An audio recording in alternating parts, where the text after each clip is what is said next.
அனைவருக்கும் வணக்கம். பூனை குறுக்க போச்சு அப்படின்னா அபசகுணம் அப்படின்னு சொல்லுவோம். அதுக்கான காரணம் இருக்கு. அது என்ன அப்படின்றத பார்க்கலாம். என்னதான் சயின்டிபிக்கலா நம்ம முன்னேறி இருந்தாலும், நாகரிக வளர்ச்சியில முன்னேறி இருந்தாலும், பூமியில இருந்த மனுஷன் செவ்வாய் கிரகத்துக்கு போயிட்டு வந்தாலும் நம்ம கிட்ட இருக்கக்கூடிய ஒரு சில மூட நம்பிக்கையை மட்டும் நம்மளால மாத்திக்கவே முடியாது. அதுல ஒண்ணுதான் இந்த பூனை சகுனம். நம்ம எங்கேயாவது வெளியில போறோம் அப்படின்னா பூனை குறுக்க போச்சு அப்படின்னா அந்த காரியம் விளங்காது அப்படின்ற மாதிரி சொல்லுவாங்க. அது அபசகுணமாவும் கருதப்படும்.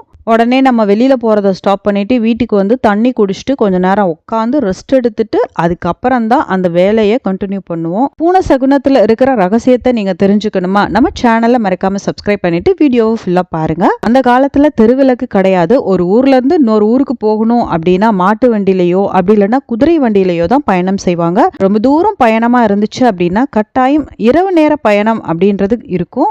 இந்த இருட்டு சமயத்துல குதிரை வண்டியிலையோ இல்ல மாட்டு வண்டியிலையோ பயணம் செய்யும் போது எதிரில் வரக்கூடிய பூனை வண்டி ஓட்டிட்டு போறவங்க கண்ணுக்கு தெரியாது. பூனையோட கண்ணு நைட்ல பாத்தீங்கன்னா ஒரு ரேடியம் எஃபெக்டோட தெரியும். பூனையோட கண்ணு மட்டும் இல்லாம புலி, சிறுத்தை, சிங்கம், கருஞ்சிறுத்தை இந்த மாதிரியான காட்டு விலங்குகளுடைய கண்கள் இப்படிதான் ரேடியம் மின்ற மாதிரி தெரியும்.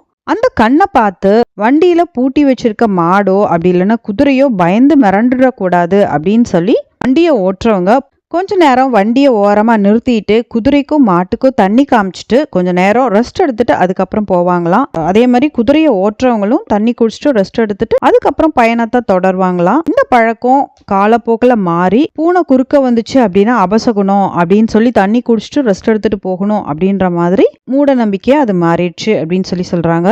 பூனை குறுக்க போச்சு அப்படின்னா அபசகுணம் அப்படின்னு சொல்லி தப்பா நினைச்சிட்டு உங்க மனசை போட்டு குழப்பிட்டு இருக்க வேண்டாம். எந்த ஒரு காரியமும் குழப்பமா செஞ்சோம் அப்படின்னா அது பிரச்சனையில தான் முடியும். பூனை குறுக்க வந்தாலும் சரி, பூனை குறுக்க வரலனாலும் சரி, மன திருப்தியோட செய்யக்கூடிய காரியம் வெற்றியில தான் முடியும். நல்லதே நினைப்போம், நல்லதே நடக்கும். நன்றி.